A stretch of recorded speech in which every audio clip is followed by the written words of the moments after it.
opinion on Sky News Australia starts now.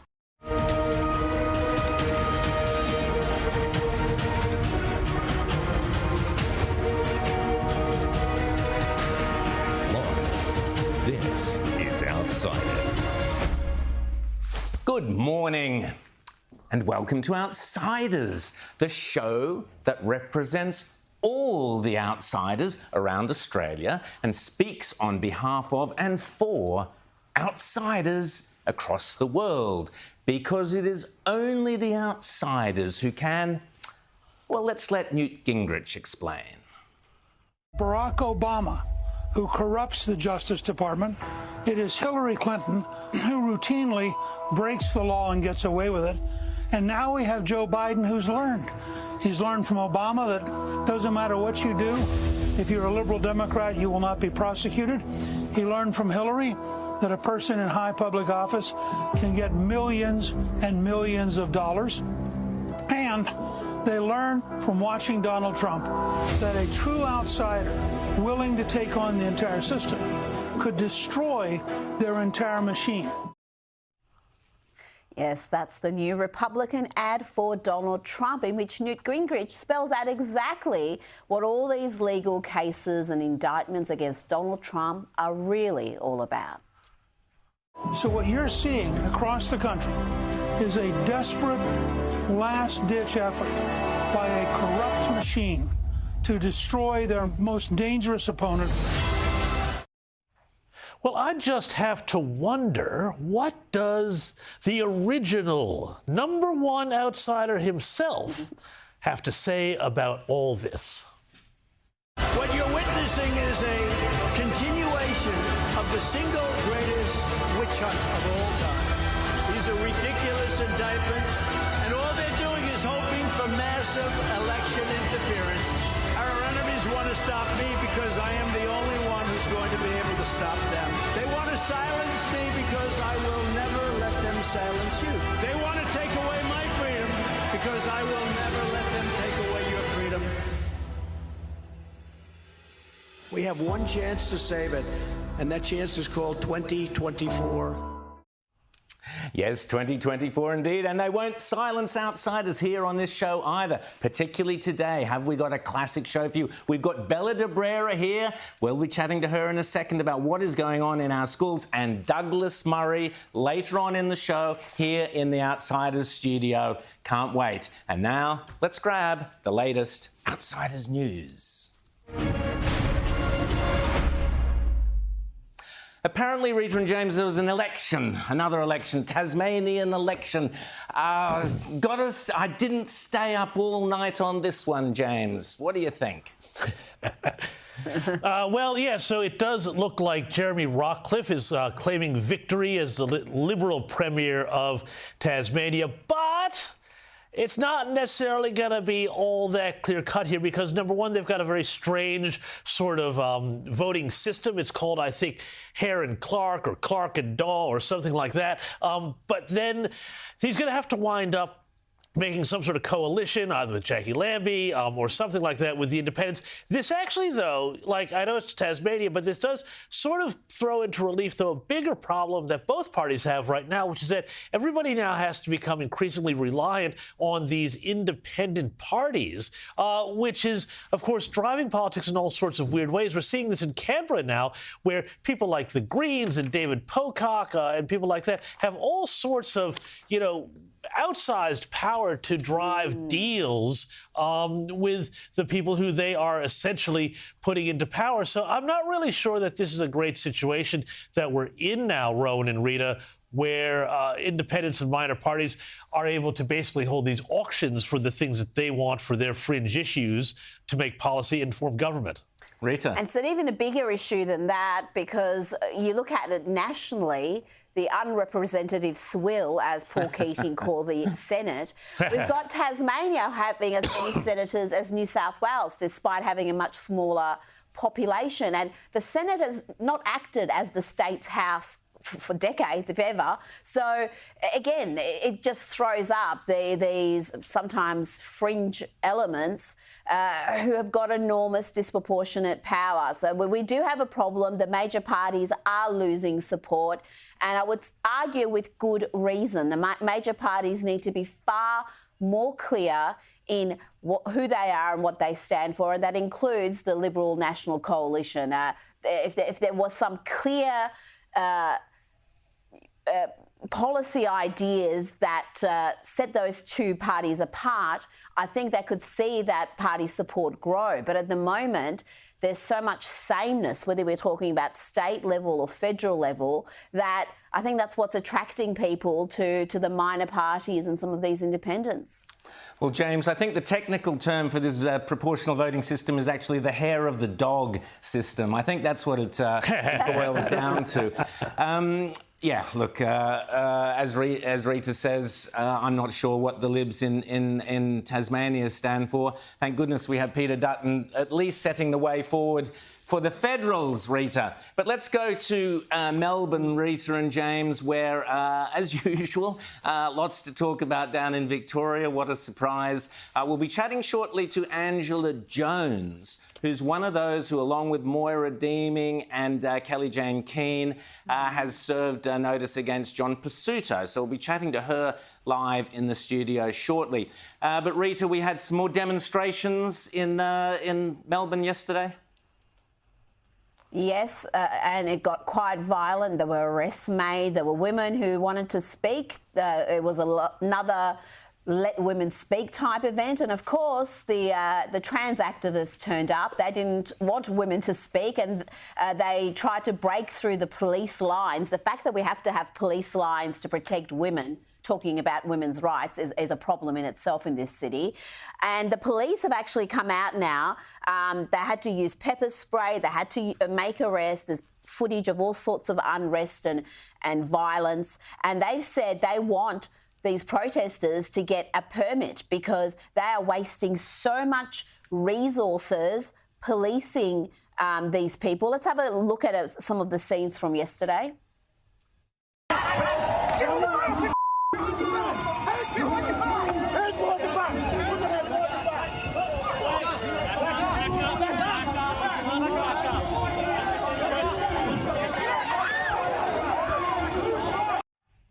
Ron, they've said since October 8, 7,500 police shifts have been needed to cover protests, more than 300 protests, mainly around the Middle Eastern conflict.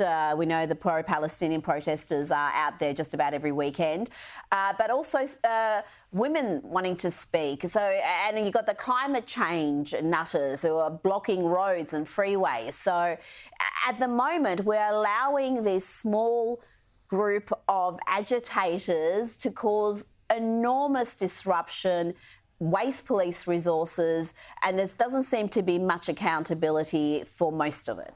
And of course, they sound like very separate matters, the transgender story, climate change, etc., but behind all these protests... That's the same one. It's the same mob. Ones. It's the cultural Marxist, James, at work, doing everything to tear apart our society, tear apart the institutions that we value and have kept us safe, tear apart the values and destroy and trample all over the values of family and the values... that have held our society and made it so successful. They're at their work every weekend. There you go, James.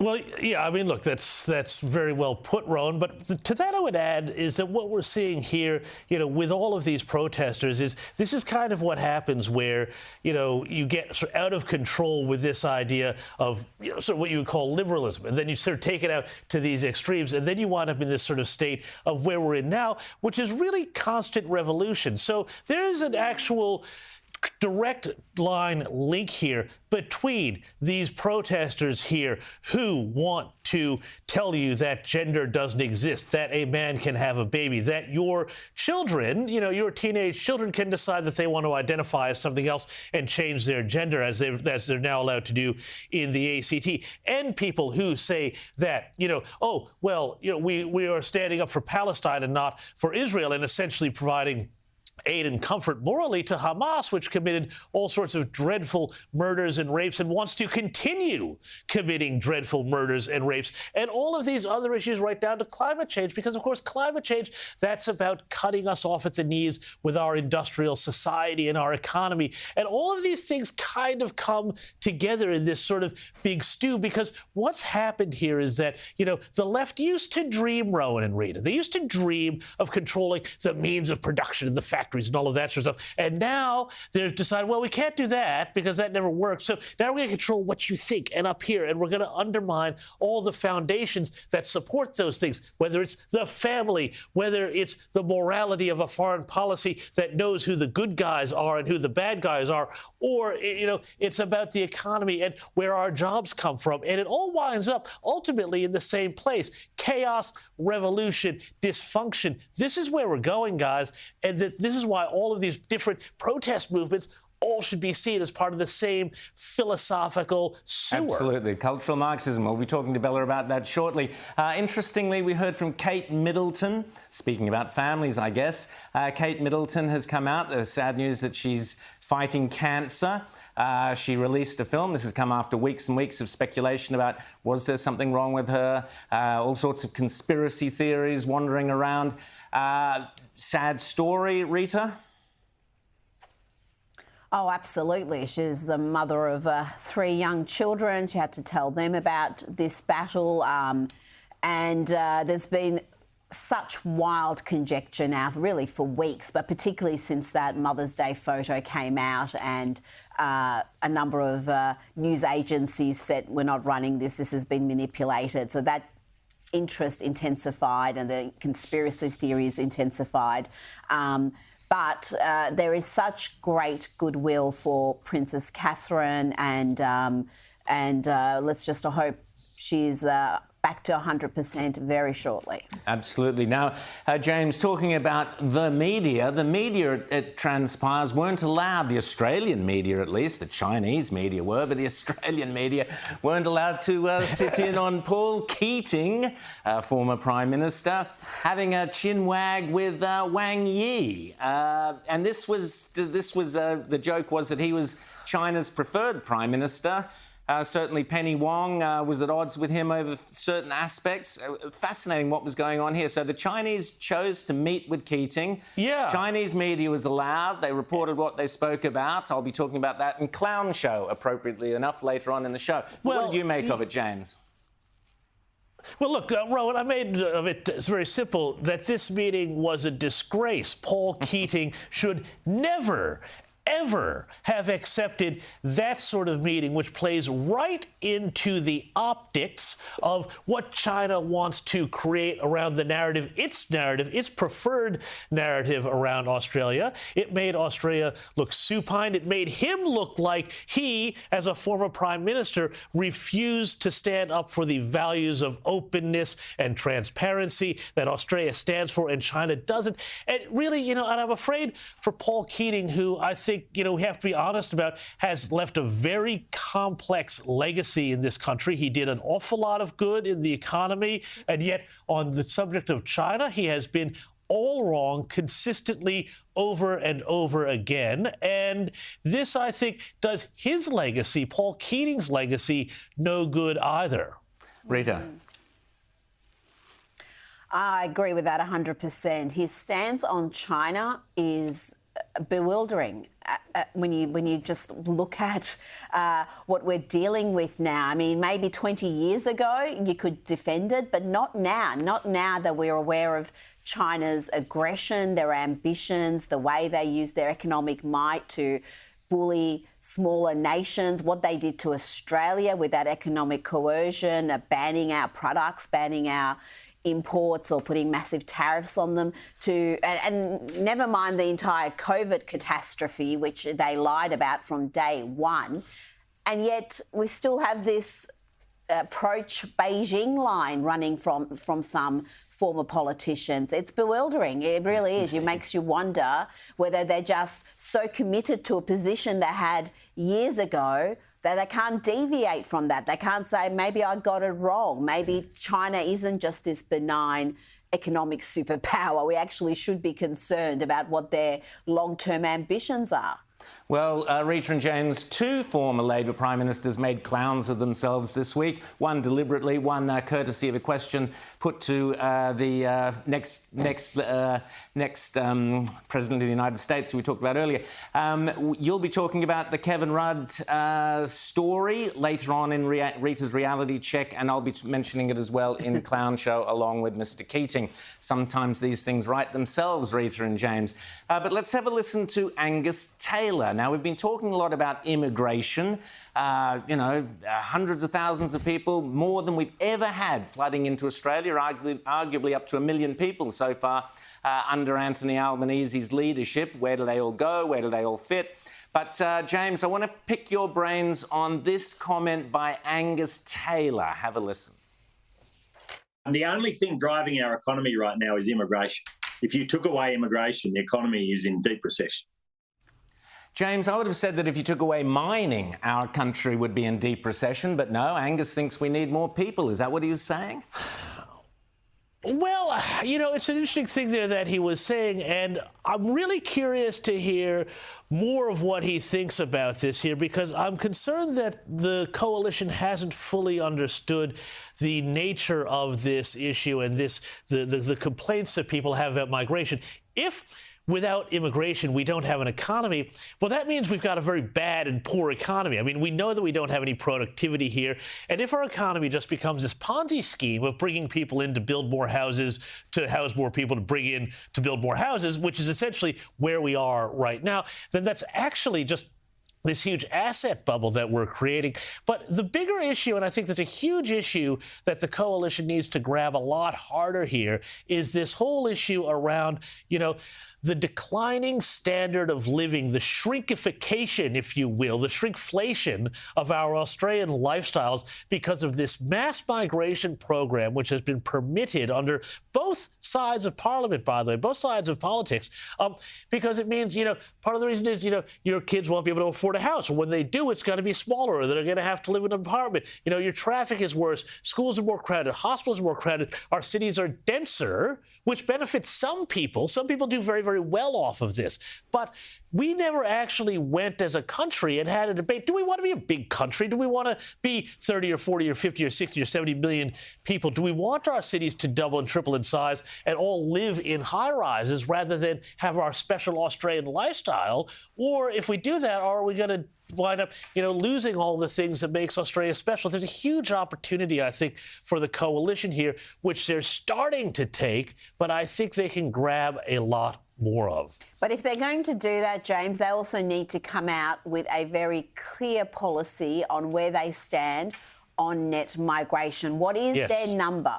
What is the number that they're comfortable with, that they're going to commit to? So again, the Australian people have a choice, because both parties have over the years been guilty of having way more than the Australian public is comfortable with, according to polls. And because they've relied on that. They've relied on that economic boost you get from having more people buying more products, needing more housing. But as James explained, that boost it doesn't come with a high standard of living for the entire nation. In fact, you could argue it comes with the opposite effect. Well, it literally does, Rita. It comes to a lowering of GDP per capita, which is the actual measure we should be looking at. Yeah. So we're lowering all our living standards every time we do this. It's complete insanity. But now a special treat, live here, a live Wackademia. Yes, it's the wacky world of academia. It gets crazier and crazier, and who better to talk to us about it? What is happening it's increasingly clear that what's happening in our schools is that they are politicising our kids, and they are using standard national curricula to do so. Joining us to discuss it all is, of course, Dr. Bella de Brera, Director of the IPA's Foundations of Western Civilization program. Great as always to see you, Bella. Now, a terrific article you've got in The Spectator this week, The Spectator Australia, where you go through the national curriculum and what kids are actually learning, where we think they might be learning maths it's actually infused with a whole bunch of Indigenous propaganda, political propaganda and so on. Talk to us about it, Bella. Well, look, it's not just maths that's infused with this propaganda. It's the entire curriculum. It's every single learning area. But I was looking at maths because obviously recently we've noticed that the results are falling. People can't add up. People can't do long division. So the problem is that from the very moment they get to school to the very time that they leave, they get this propaganda, and it's embedded into everything. So addition and subtraction when they're little. So from year 1 to year 5, the way they teach them how to add up and subtract is through Aboriginal dance. So the way they teach them to add up and subtract is through Aboriginal dance. Correct. Yes. Now, if you said that with a straight face, which you did, I would assume we were on a comedy show. But this is the national curriculum in Australia. This is. And look, this wasn't the only example. There are many, many examples. I just picked that because it was very obvious that it was something that they really thought was the way to teach children how to dance. So it features in every year. And, I'm sure it's very fun when you're 4 and 5 to dance rather than sit down and learn your times tables. But ultimately, it is detrimental, isn't it? Because children can't add up and read and write. When they get a bit older, then it gets a bit more serious. They get into this sort of the politicisation. They get into reconciliation. And that's really the driving force. But not in a reconciliation class, via other means. Other means. Through other history or geography or maths or whatever it was. In the case of maths, it's statistics. So they asked them to look at a thing called a reconciliation barometer, which was invented a few years ago just to sort of see how racist Australians are. So every year they just test the racism level. So this is the very clever way that the cultural Marxists will use a maths class to bring the children to political consciousness, which is a totally Marxist tool. Absolutely. James? Bella, I want to ask you more about these actual, maths classes here. Nobody, of course, doubts that First Nation Aboriginal people are an important part of our culture, but so are, let's say, Roman Catholics. What do you think the reaction would be if I proposed that the national curriculum suggested using rosary beads to teach young people how to count or add or subtract using rosary beads and Hail Marys? Do you think that would go over as well? Well, obviously that would be condemned and it would be taken out immediately. But the problem is that none of this should be in the maths curriculum. It should be completely stripped of anything that it's external to maths. I mean, it's a science. It shouldn't have anything political, anything religious, anything other than pure numbers, really. And this is the problem that they're finding. And how do you do this as a teacher? How do you try and convey mathematical problems or how to do a long division while you're sort of worrying about how do I teach them how to dance as well? So it's a big problem.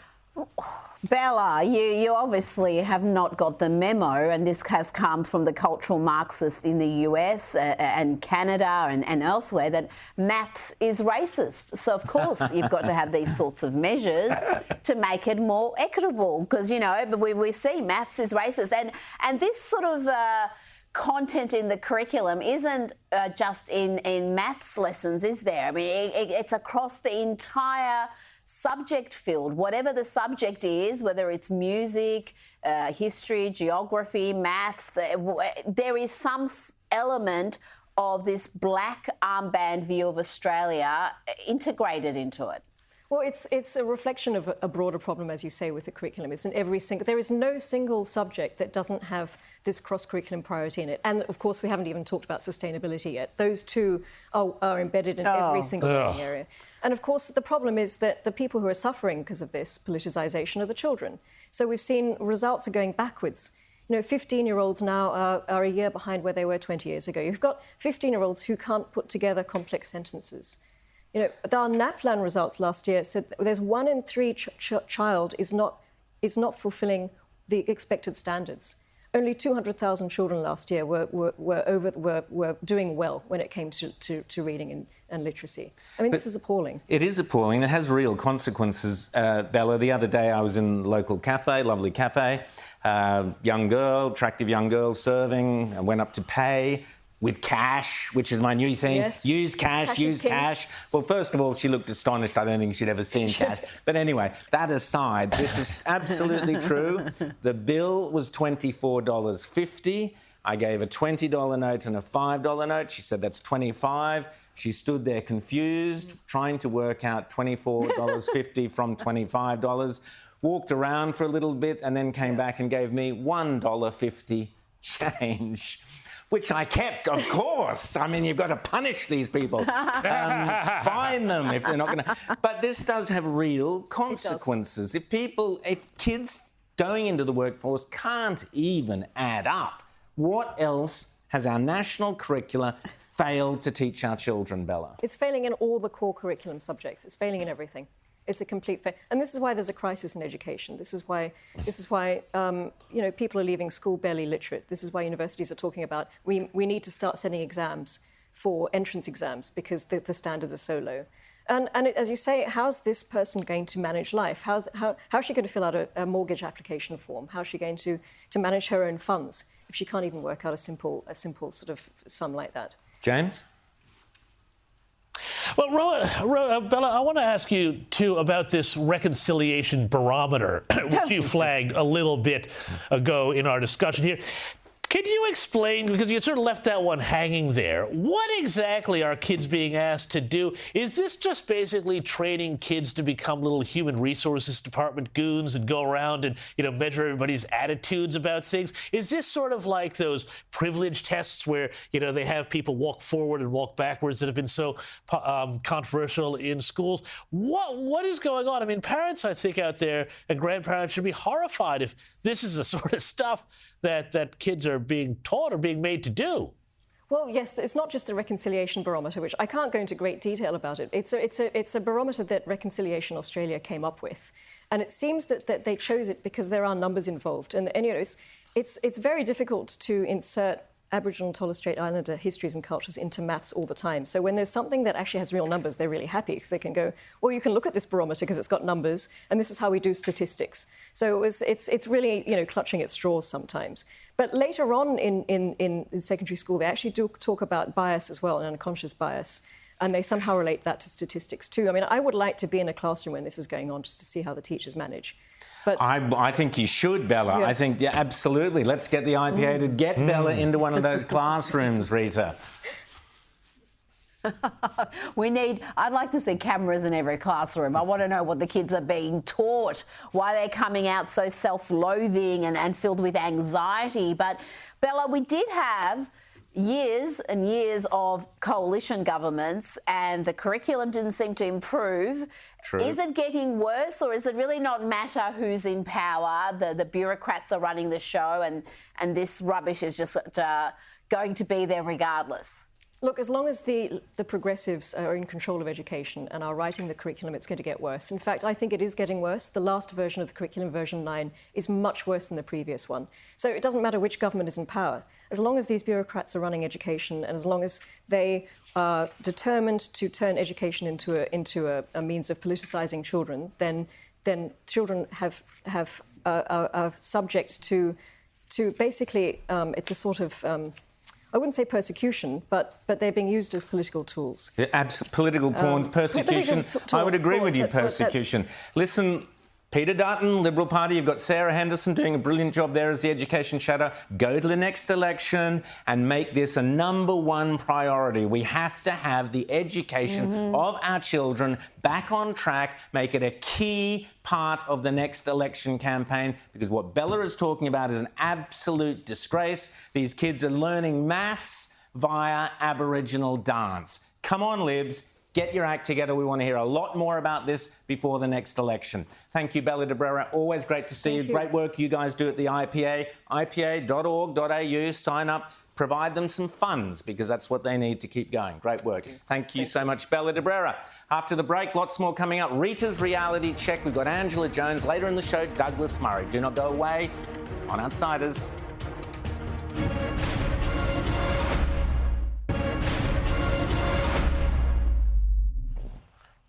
You're watching Outsiders with your hosts, Rowan Dean from our Sydney headquarters, and James Morrow and I are coming to you from Melbourne. Coming up, we'll be delving into the world of lefty lunacy and we'll be joined by one of the finest thinkers of our time, the great Douglas Murray, who you can see every week on the Rita Panahi Show, 11 p.m. Monday to Thursday.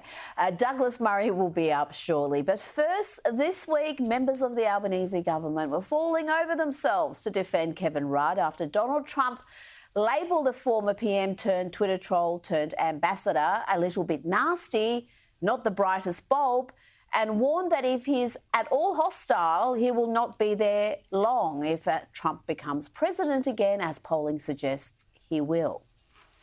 I heard he was a little bit nasty. I hear he's not the brightest bulb, but I don't know much about him. But if he's at all hostile, he will not be there long. Now, these comments were fairly mild compared to what many of Kevin's own colleagues have said about him over the years, publicly and privately. They have not given me enough time here to feature all the character assessments Rudd has received from Labor heavyweights, but here's a taste of what we've heard over the years. Truth is that Prime Minister Rudd is deeply flawed. People came to the conclusion that they could not work difficult issues through with the former Prime Minister. Victorian backbencher Steve Gibbons used Twitter to accuse Mr Rudd of being a psychopath with a giant ego. He's clearly been disloyal internally. Kevin has been running a relentless campaign to undermine the government. Nothing excuses persistently destabilising and leaking against your own team during an election or as a senior minister or as a backbencher. He'd reduced a young female attendant to tears on one flight. Vicious wounds inflicted on the party by Mr Rudd himself. You said Kevin Rudd can spread confusion, create torment. He can get himself into the media, but he can't govern. He doesn't have the courage and the strength that's required. I did say those things. That's an absolutely accurate transcript of my comments on Friday. Perfectly accurate description of his comments. And what about the woman Kevin allegedly called that effing bee in obscenity-filled phone calls to journalists? Here is Julia Gillard's assessment of his character. And I think for him, across his life, and perhaps some of this is explained by the hardship of his early years, but across his life he felt the need for himself to be filled by the approval of others. So clearly there's a hole that needs to be filled by applause and approval. And what about former senior Labor Minister Stephen Conroy? Who or what did he blame for Kevin Rudd's downfall as PM? Was it the opposition? Was it the Murdoch media, who Kevin made an art form of sucking up to, according to a former editor who wrote, Kevin Rudd's desperation to ingratiate himself with Rupert Murdoch and our company was so extreme we almost needed a restraining order. But now he wants a Royal Commission. No, let's hear from Stephen Conroy why he believes Kevin failed as leader. Kevin Rudd had contempt for the Cabinet, contempt for the Cabinet members, contempt for the caucus, contempt for the Parliament. And ultimately what brought him down a year or two ago was the Australian public worked out that he had contempt for them as well. Ouch, that was a blistering assessment, but there is plenty more where that came from. And again, we are hearing here from Kevin's Labor colleagues. Removing Kevin was an act of political bastardry, for sure. But this act of political bastardry was made possible only because Kevin had been such a bastard himself to so many people already. That was former Labor Minister Nicola Roxon. We also had former New South Wales Premier and Labor Senator Christina Keneally say this about Kevin. I can think of 12 Australians off the top of my head who would be a better Secretary-General, and one of them is my Labrador. Good line there. But what would they know? They just worked with him. It's not all bad news for Kevin. This week, Australia's second worst PM came to his defence. Kevin Rudd is doing a great job in Washington. You know, he's very well respected there, not least because he's an expert on China, really a global expert. And he's working very hard. You know what he's like. He's like the Energizer Bunny. So there you go, Turnbull and Rudd on a unity ticket. But let's get real. Kevin Rudd was among Anthony Albanese's first big mistakes as Prime Minister. Appointing the highly divisive former PM as ambassador to our biggest and most important ally was exceptionally unwise, and that's putting it nicely. Yes, the man who made an art form of sniping, strategic leaking and white anting, and as you just heard, was despised by many of his own colleagues, was a bizarre choice to be our ambassador to the US. As I wrote at the time of the appointment, the failed former PM has spent recent years embarrassing himself on Twitter with a sort of attention-seeking tomfoolery that one would expect from a dysfunctional, angst-ridden teenager. That behaviour showed Rudd was not fit for a diplomatic role. Fantastic, thanks, Rita. And I'd like to point out that it was David Flint, Professor David Flint, who in The Spectator Australia months and months before Kevin Rudd was appointed, that disastrous appointment as our ambassador by Anthony Albanese, David Flint predicted that's exactly what Albo would do. Now, back to Victoria, where anti-women hostilities are boiling over. We showed you some of the footage earlier about the demonstrations yesterday. Well, the state's Liberal leader, John Pesutto, is now facing 3 defamation trials over his response to the 2023 Let Women Speak rally. That was the one Moira Deeming, Kelly-Jane Keane, and joining us now, the veteran women's rights activist who's filed one of the 3 cases, Angela Jones. Now, I'll just point out that Angela's filed this week, so we haven't had a response from John Pesutto to that filing, to those claims. Angela, great to see you. So talk us through why you filed this defamation case against John Pesutto and the background to it. Thanks, Angela. Thanks, Rowan. I am filing this case because a person in a position of power, a politician, made allegations about me that weren't just untrue, but demonstrably false. And that I'm somebody who's pretty much a nobody, and I had no right of reply. I had no opportunity to clear my name. Now, those allegations have had a profound effect on my personal life. They've affected my employment, they've affected my family, they've affected everything. And I've given Mr. Pesutto many, many, many opportunities to right the wrongs that he did when he said those things about me, and he isn't interested. James. So I want to ask you specifically about what, Angela, are basically the claims that you've made here. What are you concerned that John Pesutto has done? I mean, I look at your statement of claims. I know that John Pesutto has not had a chance himself to respond to this yet, but many of the allegations sound very serious. He's essentially, it sounds like, called you a neo-Nazi just simply for having pro-women viewpoints. Is that correct? That's right, James. That's exactly what he's done. Tell us. And you're back. Yeah, tell us, Angela, the effect of these allegations he's made against you, and he made similar ones against Moira Deeming and Kelly-Jane Keane. Tell us, in your case, what that impact has been, because both Moira was a member of the political party. That's a whole other story. We know about that and her relationship with the Liberal Party. We know about Kelly-Jane Keane is an activist, if you like, for women's rights. She's led rallies around the world against what is happening to, for example, women's sports, women's changing rooms, so on and so forth. What was your specific interest in the Let Women Speak rally and the allegations against you? You say you were a nobody, but what has that impact had on your life? Now, there's a lot of questions there, Rowan. I got involved with the Let Women Speak rally because I run a service for women who've experienced domestic violence. And we are underfunded or not funded. We have to tick a whole bunch of diversity boxes if we're to receive funding.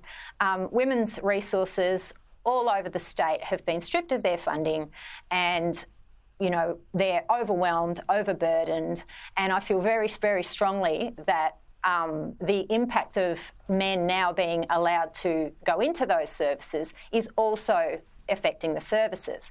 So when we've been trying to amplify this for years, and we've had moderate success, but when self-ID came in under the Andrews government, basically women's rights were obliterated and only one side of the argument was demonstrated. So women who were directly impacted by men being able to announce that they're women and enter female-only domestic violence or rape crisis or homelessness or mental health services, women were silenced.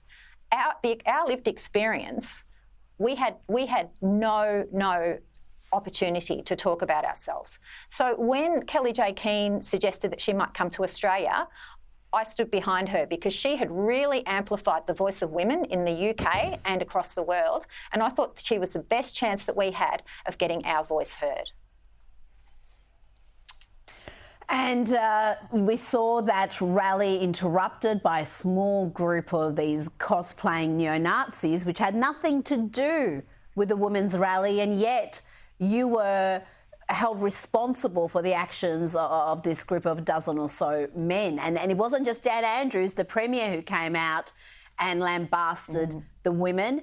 It seems like John Pesutto then decided he's going to be even tougher on you than Dan Andrews. And yet when you look at this issue, it is such a mainstream position that you, Moira, and the women there hold. I would say the overwhelming majority of not just Liberal but Labor voters stand with you. But in this state, both Labor and the Liberal opposition are dead set against your agenda. They are right there with the trans lobby on all these issues.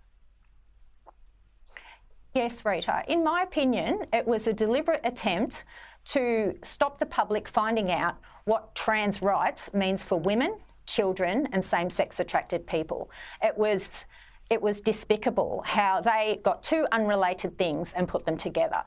Now, those men turn up to any event where trans rights activists and anti-fascists say that they are going to attend. They don't turn up to women's events. We've held multiple events in Melbourne for women to talk about the impact of this issue, and they've never turned up. They only turn up when the anti-fascists say that they are going to attend. And yet we get the blame of what two groups of men who want to kick off with each other are doing. Angela Jones, thanks so much for coming on Outsiders. You're very brave. A lot of people will be astonished by your story. We'll follow closely and see what happens, but I do urge people who do all the law stuff aside. Here's a woman who's been vilified thanks to political interference. That's all I'll say. All the best, Angela Jones. Thanks so much for speaking to us today. Coming up, Net Zany, the zany, wacky, weird world of climate change policies. In a tick.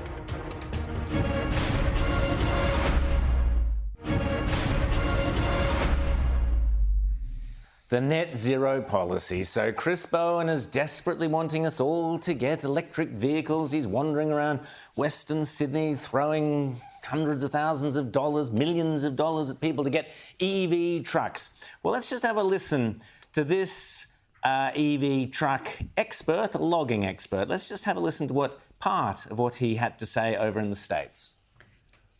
Do you ever see yourself going 100% EV? No. And why not? I mean, maybe. If battery technology gets better, grid infrastructure gets better. But like this truck, like a logging truck uses about 2.5 megawatts of power per day. With extra capacity in the battery means you need a 3 megawatt battery pack. The biggest one is like a Tesla Semi, which is like a 1 megawatt. So you need 3 megawatts to run an electric truck. There's 5,000 logging trucks that haul logs at 2.5 megawatts of consumption per day. That's 12.5 gigawatts of power. Site C Dam has been under construction for the last, 15 years at a cost of $20 billion, and that has a 1.1 gigawatt. So a $20 billion dam that takes 15 years to build has a 1.1 gigawatt capacity, and logging trucks, just logging trucks alone, are using 12.5 gigawatts. You would have to flood an area of land the size of Wales to produce that hydropower. Well, we need a lot to make a fully electric feasible on the North American grid with batteries and all that. But if you can make it more efficient and you can make it a hybrid and you can reduce your fuel consumption by 50%, 90%, and you can burn that as a generator where it's 1 RPM, running hot, burning cleaner. Well, isn't a 50-60% reduction in emissions a lot better than investing everything into a fully electric technology that's not really going to work for 90% of the applications, meaning that the other 100% are still burning 100% of the diesel? So Rita and James, more common sense, maths, adding up. I know many Australians can't add up because they've been through our education system, as we were just discussing. But James, common sense, the figures don't add up. You can't get to net zero. Ask the people who actually work for a living, James. Well, Rowan, I don't know. I was watching that whole clip there and I was thinking, what are we talking about here? Using electric vehicles to go logging? I mean, logging is the last thing we should be doing. We should all be living in straw yurts or whatever it is that we're going to go to next year. I mean, no, obviously the maths simply don't make sense. They don't stack up, and they keep trying to play with the maths every time anybody points it out and says, oh, no, you can't say that. It's just, you're being, you're terrible and blocking and all of that. I mean, you can see that in the whole fight that the CSIRO got into last week when, they were called out for their assumptions on the costs and the ability to get to net zero. Again, it doesn't work. It is a physical impossibility. If you look around the world, you see that gas and coal are still being used. If we were a sensible country, we would be using a lot of gas to get us to nuclear, rather than going and doing, what this guy says they're trying to make him do,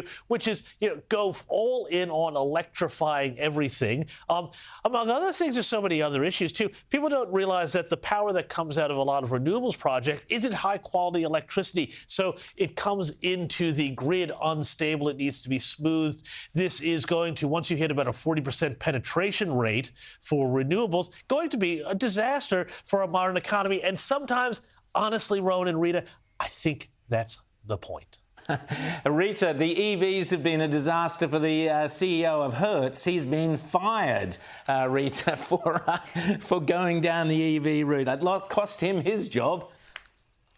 Well, I'm not surprised. I think I mentioned on this program earlier, I had to rent a car for about 3 weeks in the US, and they are just trying to give you these EV options. They're the cheapest available out of the entire fleet, and no one wants them. They're so cheap because there's absolutely no demand from people renting cars. Why would you want to be dependent on some machine that you need to attach to a wall for 12 hours or 3 hours if you've got a fast charger, where your entire driving experience is going to be impacted? And in a big country like America, a big country like Australia, it makes zero sense. Maybe if you're living, I don't know, in Brussels or little European countries, cities where you're driving 5 kilometres a day, yeah, maybe there it makes a little bit of sense.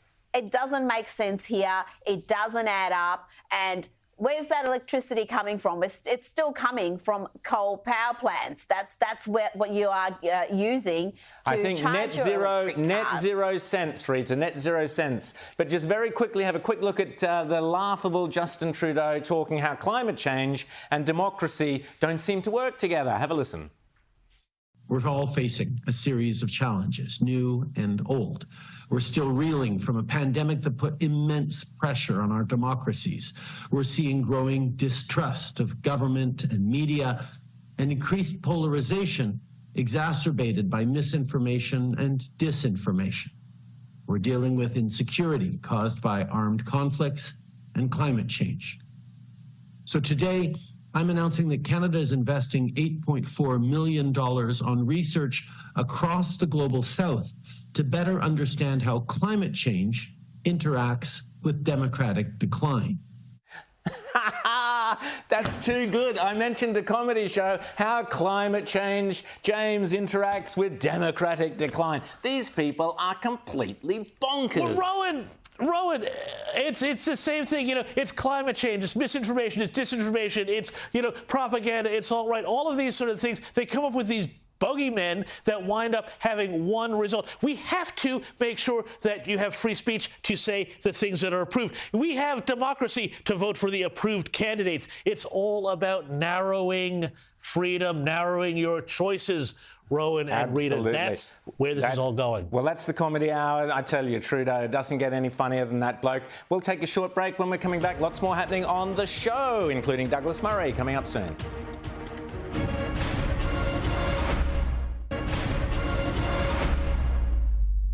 Hello, you're watching Outsiders with Rita Aquamarine Panahi, James Turquoise Morrow and myself, Rowan Cerulean Dean. 'Cause we're anything but teal, folks. Well, as we mentioned last week on this show, Penny Wong, Australia's foreign minister, has decided to recommence the funding of UNRWA, the widely discredited United Nations Relief and Works Agency. Writing in The Spectator Australia this week, David Adler from the Australian Jewish Association says that giving money to UNRWA is a serious betrayal of Australian Jews. He says that Labor is actively undermining Israel's strategy and that Labor is, quote, indirectly funding murderers, kidnappers and rapists. And that, quote, it is not an exaggeration to say that funding UNRWA is a policy dripping with blood, and Wong has her hands all over it, end of quote. So too, by extension, to the Teals, who only a few days earlier had all signed, here it is, yes, this bit of paper, signed the bit of paper, the disgraceful letter. Everyone's favourite Teal, Allegra Spender, there she is, that's her signature right here. You've got Kate Cheney from Perth, she signed it. Monique Ryan, Zali Stegel, Zoe Daniels, Sophie Scamps, Kylie Tink. Yes, here they all are, the hands that signed this bit of paper. What a joke. Supposedly compassionate and caring women, all sitting on the crossbenches. Here it is, there are all the signatures, representing some of the wokest electorates in Australia, urging your tax dollars to be handed over by the millions to UNRWA, an organisation with proven links to Hamas and the perpetrators of the rapes, murders and defiling of women and children and the barbaric atrocities of October 7th. Indeed, this week it was revealed by former UNRWA official Ahmed Wadat that terrorist boss, the terrorist boss of Hamas, Ismail Haniyeh, one of the masterminds behind October 7th, once worked as a teacher for UNRWA. Take that in. Yes, one of the masterminds behind October 7th once worked as a teacher for UNRWA, according to this report. And he is now a multi-billionaire terrorist living in luxury in Qatar. Further proof that, in my opinion, Labor and the Teals, by signing this letter, are no friends of Israel. But don't take my word for it. Let's ask another crossbencher. Baroness Ruth Deitch is a crossbench life peer who sits in the House of Lords at Westminster. She is a renowned academic, lawyer and bioethicist. She was the former principal of St Anne's College in Oxford. She chaired the Human Fertilisation Embryology Authority. Ruth Deitch's parents, incidentally, fled the Nazis from Poland and arrived in Britain the very day the Allies declared war on Nazi Germany. If Penny Wong or Allegra Spender or Monique Ryan or Kate Cheney or any of the other Teals or Labor MPs were to sit down with Baroness Deitch, if they'd bothered to, this is what she would tell them about the organisation they are so keen to offer Australian tax dollars to, UNRWA. UNRWA is the problem, not the solution. It hasn't resettled a single person since 1948. Whereas the United Nations High Commission for Refugees, which deals with everybody else, with fewer personnel, far less funding, has resettled 50 million people. UNRWA's mission is not to help people, but to perpetuate a political conflict. UNRWA keeps the so-called refugees in a state of misery until they can return to Israeli territory. That would mean the destruction of Israel and the obliteration of its 7 million Jews. So did you get that? Penny Wong, Allegra, Sophie, Kate, Monique, Kylie, Zoe, Zali. Did you get that? Shall I repeat it for you? According to Baroness Deitch in the UK House of Lords, the organisation you are so prepared to send funding to, UNRWA, quote, perpetuates the conflict. And its stated goals would, again according to Baroness Deitch, mean the destruction of Israel and the obliteration of its 7 million Jews. That, dear ladies, is the organisation you have signed up to, or us, our taxpayers, up to, by urging the restoration of funding using our tax dollars. Feeling uncomfortable, ladies? No? Well, the Baroness is only just warming up. The only way to resettle refugees and bring peace is to abolish UNRWA and transfer its functions to the UNHCR, albeit that the iniquitous effects it has created will unfortunately last. That is, UNRWA has poisoned the mind of future generations in the way it has taught Palestinian children to hate, to believe lies about Israel. It's given make-believe employment to thousands of Palestinians. It continues the myth that there are millions of Palestinian refugees who are in fact not Palestinian and not refugees. And it is a bottomless pit into which countries pour money, not only with no return, but money that has been used to murder and take hostages and starve ordinary Palestinians of the necessaries of life. Got that, girls? Got that, Penny? UNRWA is the problem, not the solution. There are far better alternatives to UNRWA, but it appears none of you even bothered to do your research. Shame on you. Too busy monitoring your solar panels in your beachside electorates, I suspect. Too busy rushing around virtue signalling about electric vehicle charging stations, no doubt. Here's a bit more of what the Baroness had to say about where money sent to UNRWA actually ends up. It is noteworthy that the rich Arab countries that surround Israel, they do not reach out to support their Palestinian brethren. The major donors to UNRWA are the US, followed by Germany and then the UK. Where has the money gone? Now we know, thanks to the investigative work of journalist John Ware, that the money has gone directly to Hamas to build tunnels, secure armaments, and keep Hamas leaders in luxury. The ordinary poverty-stricken Palestinian has seen none of it, and the states who give money are curiously reluctant to follow through to see where their dollars are going. UNRWA has no financial control, no audit. It has mismanagement, sexual misconduct and nepotism. Its construction works are a protectionist racket. So there's the challenge, ladies. Have any of you teals bothered to follow through to see where our money is going at your request? I'll await your reply. Perhaps you could all sign an audit, like this letter you were all so keen to sign. You could all go off and sign an audit of UNRWA's finances and send it to the hard-working taxpayers, many of them Jewish, in your teal electorates, after you've confirmed where all the money has gone. UNRWA employees were undoubtedly involved in the horrific attacks on Israel on the 7th of October. Some were members of Hamas or Islamic Jihad. At least another 1,000 employees have ties with Hamas. Even more of them have praised the 7th of October attacks and expressed anti-Semitism and praised terrorism. Their teachers teach children to glorify violence against Israel and to deny Israel's legitimacy. UNRWA teachers call for murder of Jews and martyrdom. They call for the right of return into Israel itself by violence. All this has been known for years and nothing has been done. It is the continued existence of UNRWA that fuels terrorism, twists the mind of future generations and perpetuates the refugee illusion rather than putting an end to it. The remains of UNRWA should be folded into the United Nations High Commissioner for Refugees. This latter body serves all other refugees with a budget of about $9 million. The end of UNRWA would be the beginning of peace. Hallelujah. I have been warning about UNRWA, myself and others, on this show for years. And in The Spectator Australia, we were the first mainstream media to demand Australia stop funding this mob. So don't say you didn't know. Now, this letter to Penny Wong also says, quote, from the Teals, it is critical that Australian aid does not ever fund or indirectly support terrorists. Good. And that those responsible for the horrific attacks on October 7th are brought to justice. Absolutely.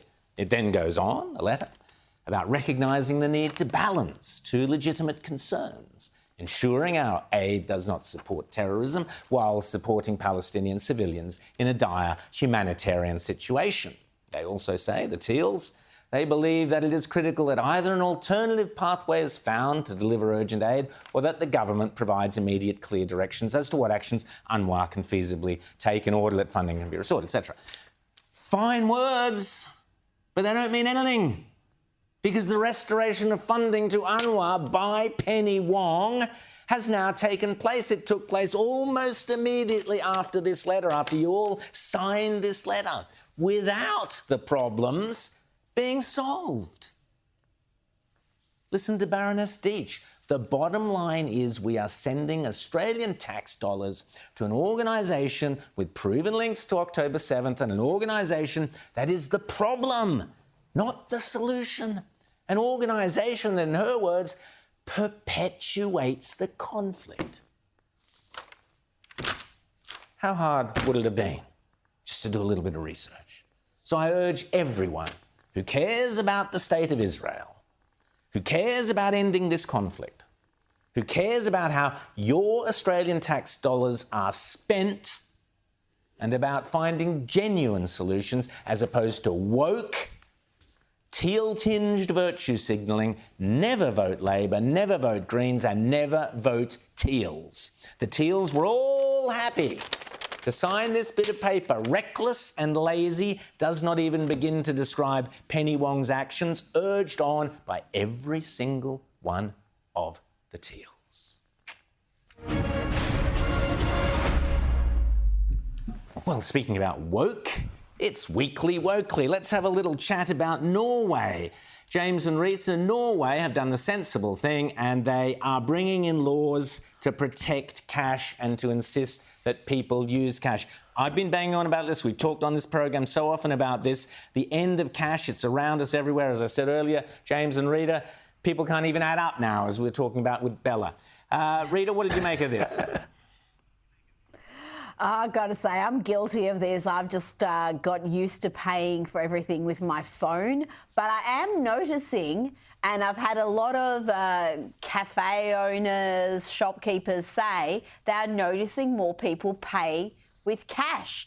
I think there is this awareness and people are making a decision to, with their behaviour, show where they stand on this issue. So I'm not on board yet because I'm all about convenience, but I'm with you 100% with the ideology, Rowan. James. But, you know, I'll tell you what, Rita and Rowan, I'm all about this because, and, you know, I think I have been a bit, I will say, Rowan, inspired by some of your calls on cash and some of the other conversations I have with people about, you know, where we go as a society if every single transaction is run through the machines. And there's a few reasons why I've started actually just taking out a bit of cash every couple of weeks. Number one, I hate getting dinged for a little processing fee every time I go to buy a coffee or a sandwich or whatever. Yeah. I mean, for the right of using my own money. But I'll tell you, I had an experience the other week. There's a Japanese ramen shop near my office in the city, and one day the computer system went down and they couldn't process any credit card payments. I was the only one who could buy lunch there because I had a $50 note and they could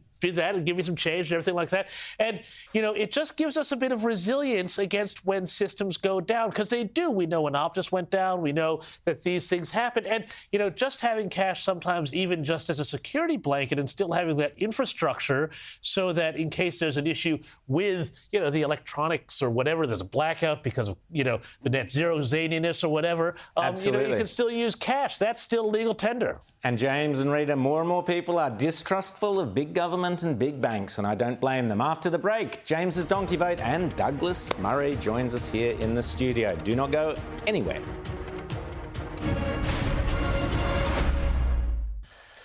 Hello, you're watching Outsiders. I'm James Morrow here, as always, with Rowan Dean and Rita Panahy. Now, it's no surprise that immigration is becoming the flashpoint issue in democracies around the world. From Australia, where an open fire hose of migrants is driving up property prices and denying the next generation of Australians the chance to own a home, to the United States, where it is causing far worse trouble in working and middle-class neighborhoods.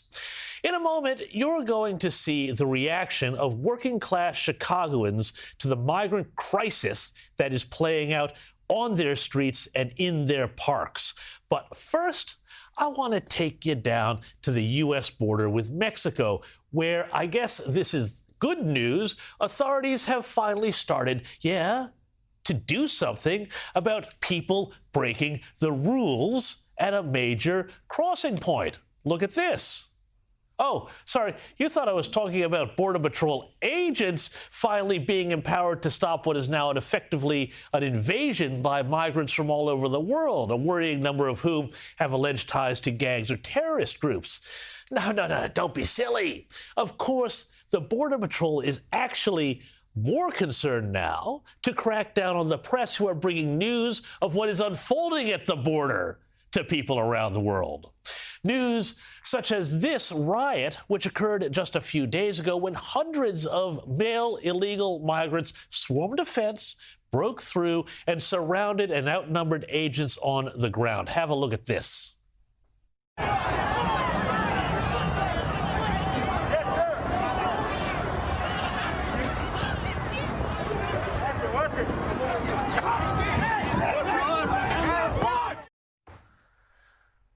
That was all a bit embarrassing, wasn't it? Now, on Friday, I spoke to Jenny Tare, the New York Post Texas correspondent who captured that vision for the world to see. Here's what she had to tell me. They quickly began to encircle National Guard to break through Abbott's border wire to get all the way up to the gate that Border Patrol typically opens for these large groups to try to get in. And of course, in totally outnumbering National Guard that was here. I mean, it was probably about 200 to 300 single adults that encircled just a few members of the National Guard. This is something that border agents say is their worst fear. This is something that is beginning to boil over in El Paso, is we're seeing not only big groups causing riots, but we also saw in the last couple of weeks and in the last couple of years, people that are being released who have criminal histories, who are gang affiliated, who are on the terror watch list. Yeah. Of course, it's not just El Paso. It's all over the country where locals are being forced to deal with the onslaught, even as the Biden White House and their pals in the media demonize those who speak out as being far right or white nationalists or racists.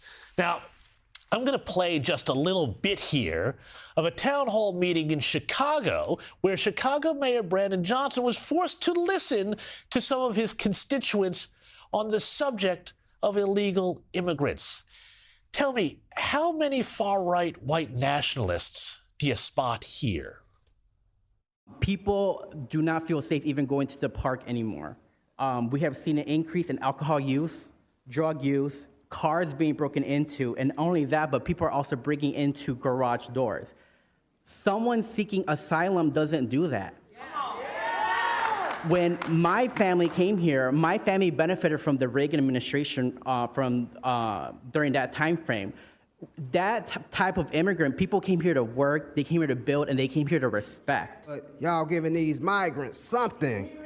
They keep on coming down here to people, pressing, hey, this what's going on in our neighborhoods, this what's going on in our neighborhoods. And then the news don't even show what needs to be shown. That's right, fake news. That's why you got more real news right here. I'm standing up for these homeless shelters that y'all got our people in that got mold, that got rats, that got roaches, bed bugs, etc. And y'all putting them in nice hotels. You know, what's going on with that? Now, WOTC, Work Opportunity Tax Credit, 400 plus businesses. Hyatt, which is Pritzker's company, all are hiring refugees and kicking all of y'all out. Now, how about that for news that's not being broadcast? See, I do my digging, I do my research, and all of you all will know when I step up here to this mic, I bring the facts. I don't bring no opinions. So you all need to be careful of how you think you're treating us, because we coming for this. We bringing our city back. We removing all these illegals that's breaking our rules and laws, and we're fed up. Unlike the illegals, as a legal immigrant myself, I know what I had to do to enter your country. I was required to do a background check, vaccinations, pay an expensive fee, bring a work letter from my previous job. Shall I go on? Some might be good, but the others are here to cause trouble. For example, my neighbors had their car broken into, packages stolen from their front yards, and someone pee on my property. Yes. Yowza. This woman here, I think, spoke for not just the room, but millions of Americans. The system is failing us. We are the ones who put you there. And we are the ones who can take you back the power. That's all. Thank you. Mark my words, this is going to be the big issue this election in the U.S., particularly as the crime and mayhem immigration is bringing with it hits the suburbs. This will also be why the White House is trying to do anything it can to activate suburban women via abortion scare campaigns and blaming Trump and the Republicans for failing to pass an immigration bill that would have done nothing to secure the border except increase the government's ability to process the paperwork of those who show up. Oh, by the way, those migrants who swarmed the border and Texas National Guard's agents, well, guess what? Just about all of them, I can reveal, were released into the country after the incident. And I'm sure they'll all make fine, upstanding Americans, every one. Great stuff, James. Well, in recent weeks, we've seen a disturbing trend right across the West. Previously sympathetic Western governments, Europe, Britain, even the States, are beginning to turn against Israel. What is going on?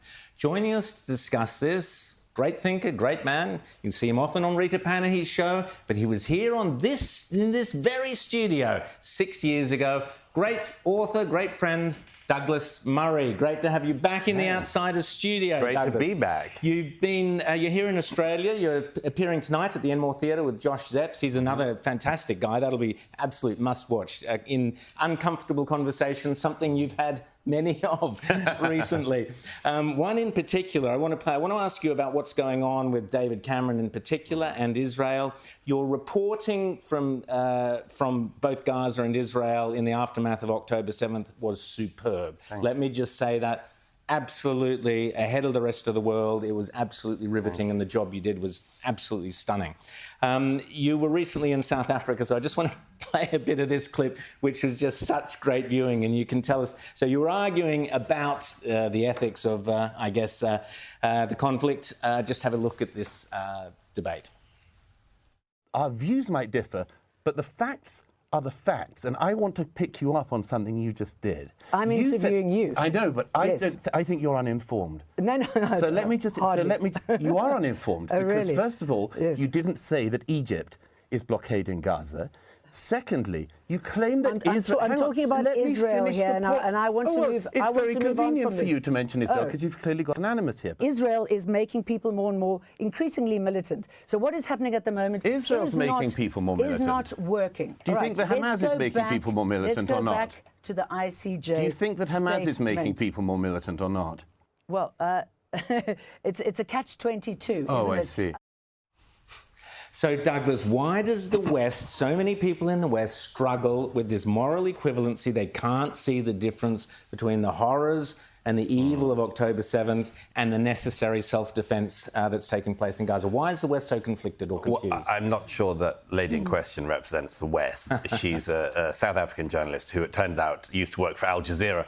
So when she said, she said to me, I used to live in the region. And then I worked out, Doha from the Al Jazeera studios, where even on a clear day, you can't see Gaza. So she's not emblematic, but she might be emblematic of a type of person in the West who just everything's always got to be about the Israeli response. It's never on the initial crime that's committed, you know. These are people who, to coin a phrase, always mix up the firefighter and the fire.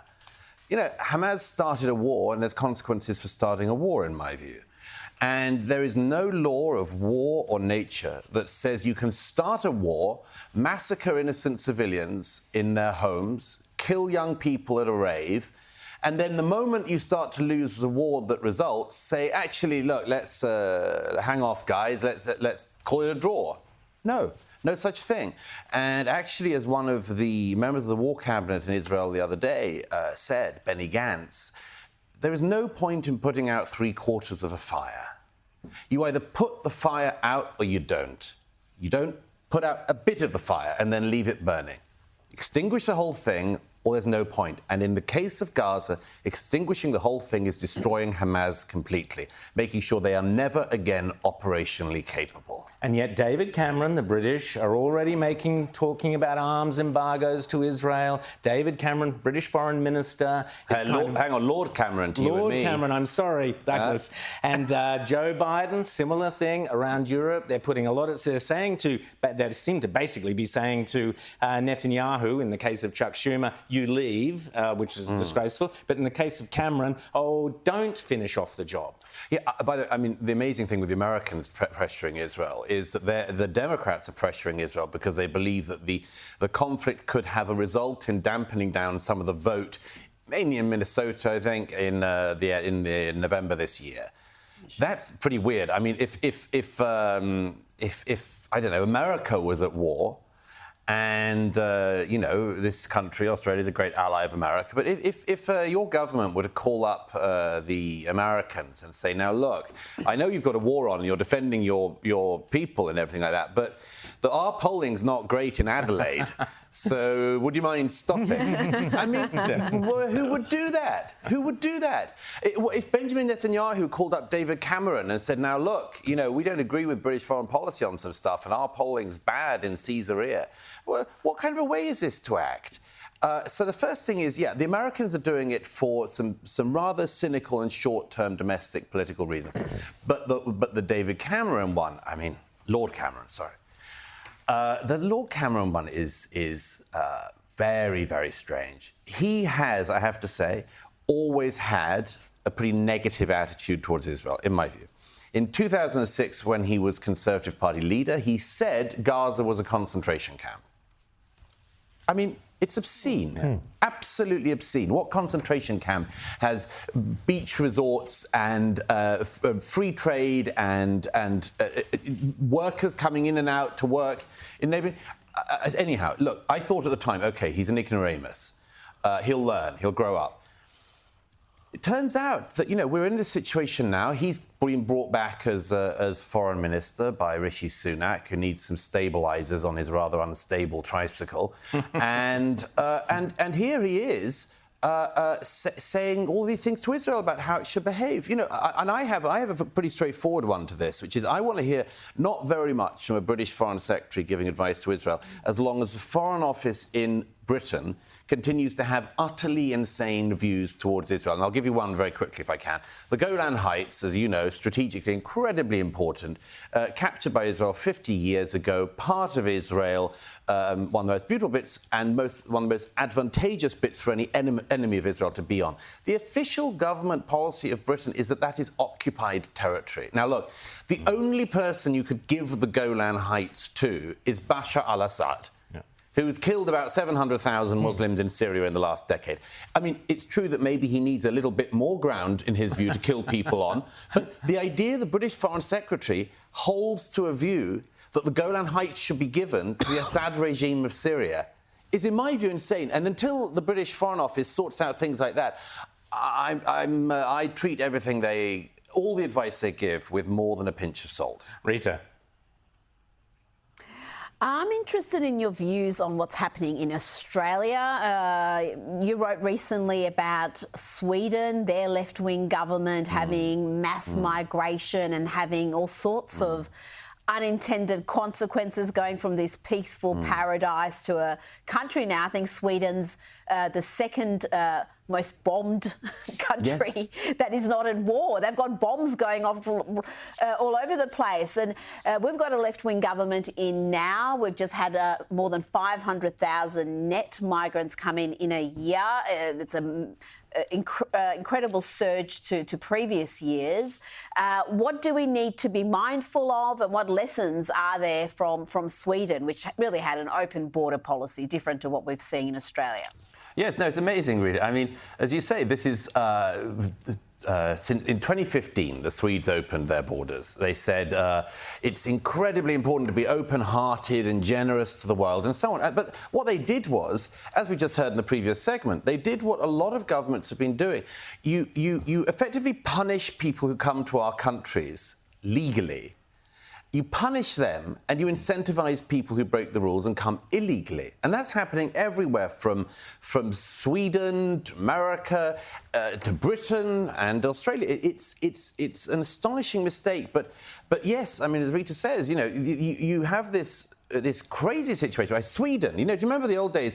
We all used to talk about Sweden, always a Scandinavian option for everything. Anything in life could be improved by referring to Scandinavia. People would say, oh, well, the Swedish this, the Danish that, whether it was a hot drink or a way to feel good or a policy. It was always about Scandinavia. And then, as you say, Rita, you know, you get this situation where you have now Sweden, the second largest number of bombings of any country not officially at war, only after Mexico. Only after Mexico. And if I'd have said to you 10 years ago, you know, what do you think about when you think about Sweden? Like me, you'd have probably said, well, you know, I don't know, hot drinks, overpriced food, but you know, nice people, rather cold. You wouldn't have said, oh, grenade attacks. You know, the traditional Swedish grenade attack. Never forget the intrinsic importance to our culture of grenades. But that's the case because they just didn't care about who they let in, and it meant that they were letting in military-aged males who very often lied about their age. And, you know, none of this, you know, there are legitimate asylum seekers in the world. Those people are completely stripped of their capabilities and their rights. When you allow, as I've seen this in Sweden myself, you know, big bearded guys in their 20s who say, oh, I'm a child migrant, you know, allowed into a school and so on, and they just lose control of everything. But, you know, that's the thing with the migration issue. All of our countries in the developed world are struggling with this. There are millions upon millions of people in the world who want to come to relatively safe, liberal, democratic countries like this one, like Britain, like America, like European countries. And the question is, are we able to step up to that challenge and actually bring in people at a reasonable rate, or is that too difficult for our politicians? Great question. James? Well, Douglas, I want to pick up on that theme here because it seems like a whole big part of the problem here is that in the West, in countries, whether it's Sweden or Scandinavia or England or America or Australia, there's a real problem now, you know, about talking about the values that we have as either individual nations or as, you know, a broader society. And it's like we've lost any sort of ability. We're now squeamish about talking about that. In Australia, you can only talk about the immigration issue in the context of housing and the economy. If you get out of that zone, you know, it starts to be a third rail. Have we lost the ability? Is it too late for us now to get that back? Because it seems to me where this all goes, Douglas, is that you wind up being so liberal, so tolerant that you import an awful lot of people who don't necessarily come because they want to subscribe to these values, but maybe impose a different set of values.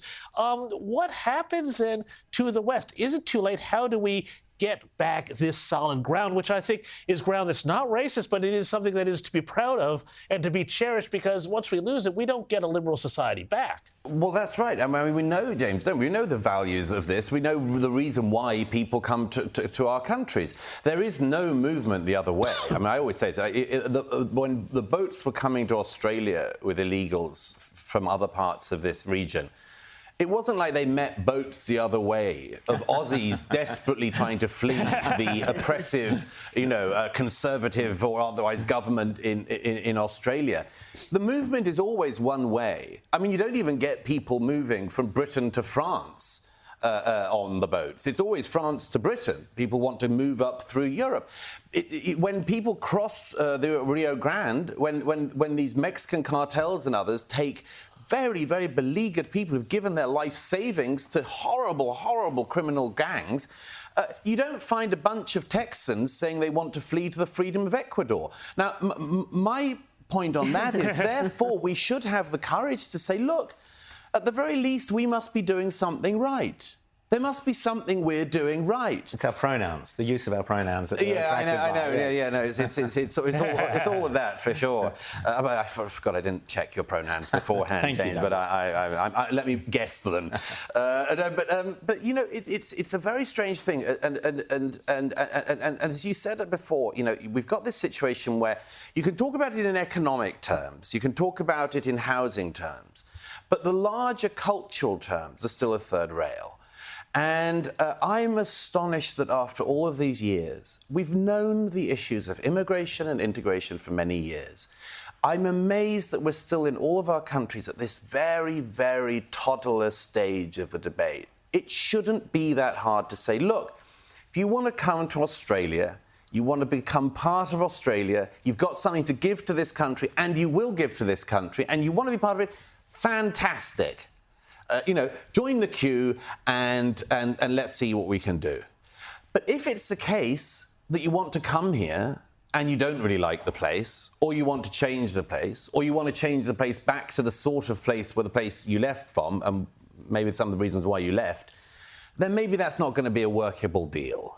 But I don't think that's so difficult. It's not difficult. It's common sense to you, it's common sense to your fans, it's common sense to most people, but not to our political leaders. And why have we got in Britain, you had the House of Commons the other day actually intimidated, harassed to the point of changing the rules by Islamists. Well, that was an amazing scene. Yes, I mean, effectively a mob outside of Parliament affected the workings of Parliament in Westminster. But, you know, the really interesting thing on that is the politicians, even after that happened, couldn't identify who had been doing the threatening. They couldn't identify it. They talk about it, all of our politicians do that, they talk about these amorphous things like, you know, we must stand against hate. OK, like, and then what? Like, and who? Like, get specific. Who were the group outside Parliament? Who was it projecting slogans onto Big Ben whilst the democracy is at work and our representatives are meant to be voting? Who is it that our representatives feel a threat from? You know, and this can go wrong really fast if you don't identify it. I mean, you know, our politicians should be frank. Are they feeling terrible threats and changes to their voting processes because of people from Wales? Or is it like people who is it the people who live and work in Chinatown? You know, is that a place that members of Parliament shouldn't go? Let's be specific about it. And they cannot be. And even in Britain, and Rita and I have spoken about this before, even in Britain, when another of our MPs was murdered a couple of years ago by a jihadist, even then, his colleagues couldn't identify the ideology that had killed their colleague. They talked about him as if he died of natural causes. And I think they do a great dishonour not just to their murdered colleague and to themselves, but to the public when they can't be open and honest about that. You know, I think broadly speaking, a lot of our politicians treat us like we are incredibly febrile, easily riled up, dangerous mobs. You know, they don't trust the public.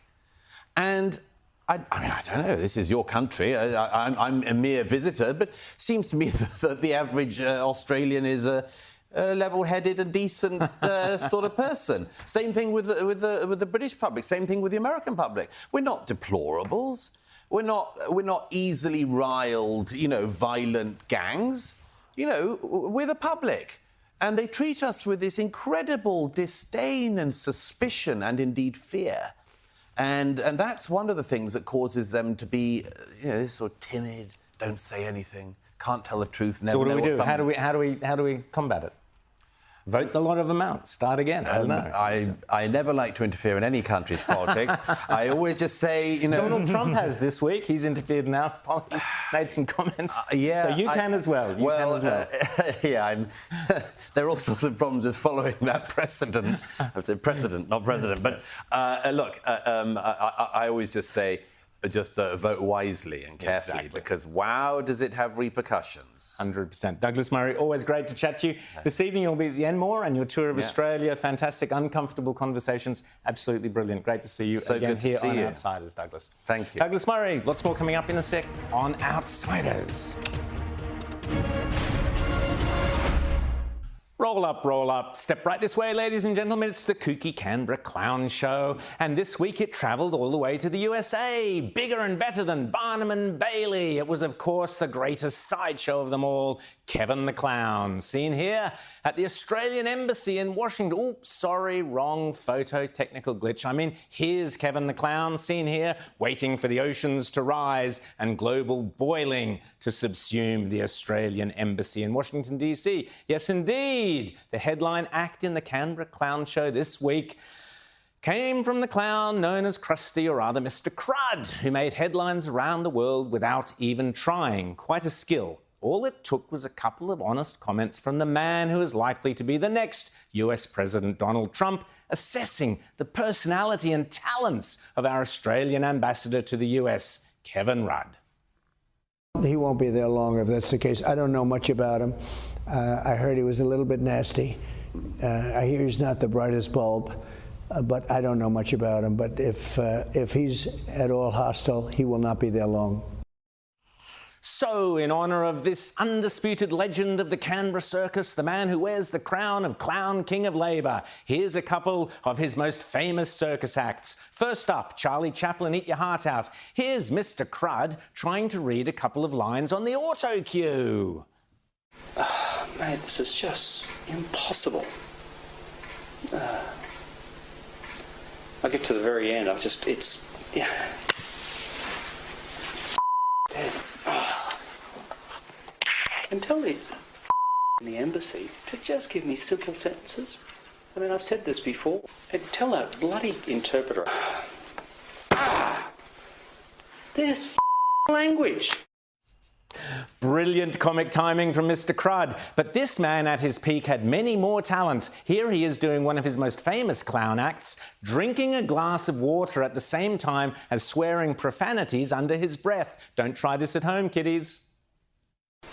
Tell them to cancel this meeting at 6 o'clock, will you? I don't have the patience to do it.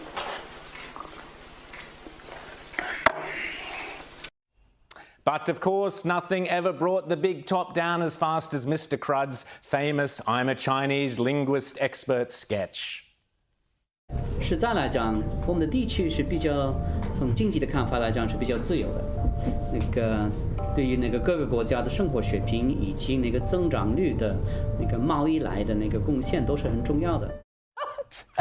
Great stuff. Meanwhile, speaking of Chinese clown shows, the Chinese State Circus, no, not that one, this one, fresh from standing room only performances in Beijing's Great Hall, hit Canberra this week with another favourite Labor elder clown, the hugely gifted PJ Keating, stealing Penny Wong's thunder by entertaining the visiting Wang Yi circus all by himself, as Sky's Kenny Healy reported.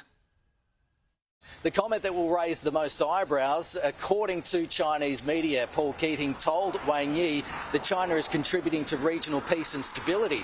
Now, that's after Foreign Minister Penny Wong held frank discussions with her Chinese counterpart the day before, where she raised China's aggressions in the South China Sea. But of course, as is always the case with an old stand-up comic like PJ, he saved his best lines for last, hilariously declaring China, quote, does not pose a threat to other countries. And wait for it, this is a cracker, a killer even. China is contributing to regional peace and stability. Great stuff, PJ. But try as both those former Labor clowns, sorry Prime Ministers may try, they can't hold a candle in the slapstick pie in the face stakes to the current clown show led by Al Bozo and Bobo Bowen. Why? Yes, indeed. This week's Pie in the Face Award comes from none other than the brilliant Terry McCrann, writing in the Australian newspaper, who delivered a veritable kitchen of pies in the face to Labor's front bench. Quote, "It is almost as impossible to overstate just how utterly and dangerously and destructively chaotic the overall government of the country has become in the less than 2 years under Prime Minister Anthony Albanese, as it is to comprehend just how fundamentally and even embarrassingly inept and just plain awful they have been, almost all the individual ministers." He writes, "I invite you," says Terry McCann, "to go through the entire ministry, one by awful one." And then he goes on. There's Indigenous Affairs Minister Linda Burney, who, says Terry, backed by the entire media, corporate and broadly elite establishment, succeeded, quote, in turning an 80% yes vote into a 60% no vote. You go, girl. Disability Minister Bill Shorten, seen here doing his almost perfect impression of Laurel and Hardy, also gets a mention, presiding over what Terry calls, quote, an explosion in the cost of NDIS, on track to dwarf the entire social security budget, he wrote. Terry then gives a slow hand clap to the outstandingly incompetent duo of, quote, the Minister for utterly out of control immigration, Andrew Giles, and his putative boss, Claire O'Neill. Next in Terry's list of incompetent circus acts are Bowen and Burke. Yes, Bowen and Burke. No, not these two boxing celebrities from Louisiana who in 1893 in New Orleans slugged it out in the longest boxing match in history. No, Terry's referring to this Bowen and Burke, the comedy duo of incompetence from Western Sydney. Terry calls Chris Bowen the most destructive minister of them all, who is hell-bent on destroying our electricity system with an almost unbound relish in the shortest possible time. Closely followed by the other Western Sydney clown, Terry calls the Minister for taking us back to the 1970s with his regressive industrial relations laws that combine the worst of the past with all the hyper-destructive 21st century woke add-ons. Tony Burke. Has there ever been, asks Terry, two ministers in the one government that so seamlessly combine utter incompetence and supreme confidence in their inabilities? Great stuff, Terry. And above all, concludes Terry McCann, sits a PM who quite simply hasn't the faintest clue, who seems to think leadership is about swanning from conference to conference and wearing the right hat, which takes us back to where we started. Two clowns, but who gets to wear the hat? Let's ask Joe Cocker for his advice.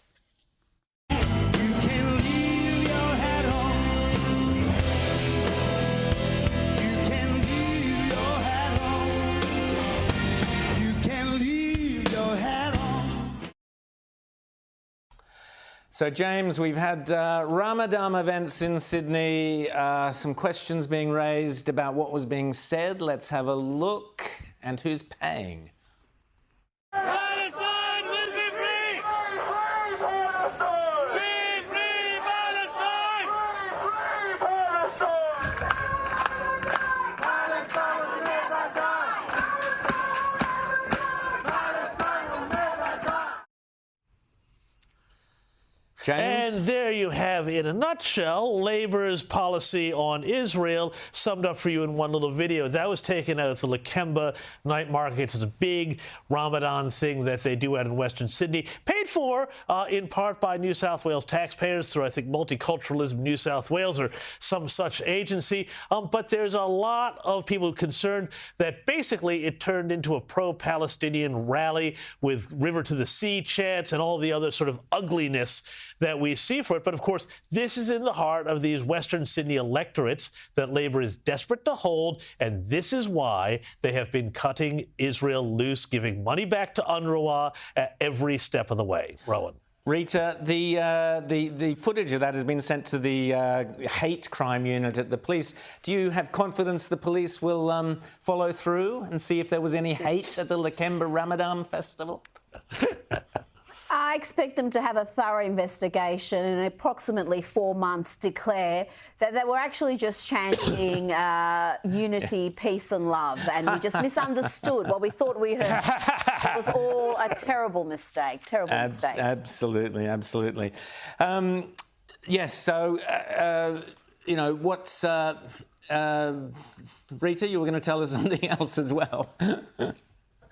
I was going to tell you about what's happening in the ACT, because just about everything bad that happens in this country starts in Canberra. Yep. Hear, hear. Mad bureaucrats. But now teenagers as young as 14 will be able to change their gender and their given names without parental consent under changes to the Territory's Births, Deaths and Marriages Act. So 14 years old. It's just madness. It's a level of madness that we're not even seeing in some radical left US states, but it's happening in the ACT. James? Well, yeah, and I mean, this is all coming off the back of now we've had overnight news out of France that the French have, through their parliament, through their Senate, they're pushing a motion to stop these transitions of teenagers for the same reasons that in Britain now they've started to stop the use of puberty blockers. Here in Australia, of course, you can barely talk about this except on programs like this. And when you go to state governments and ask them if they're going to do anything, they say, oh, God, we only want to talk about it. Please, please, please.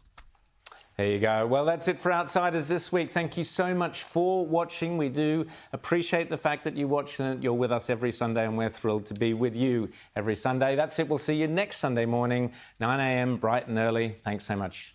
See ya.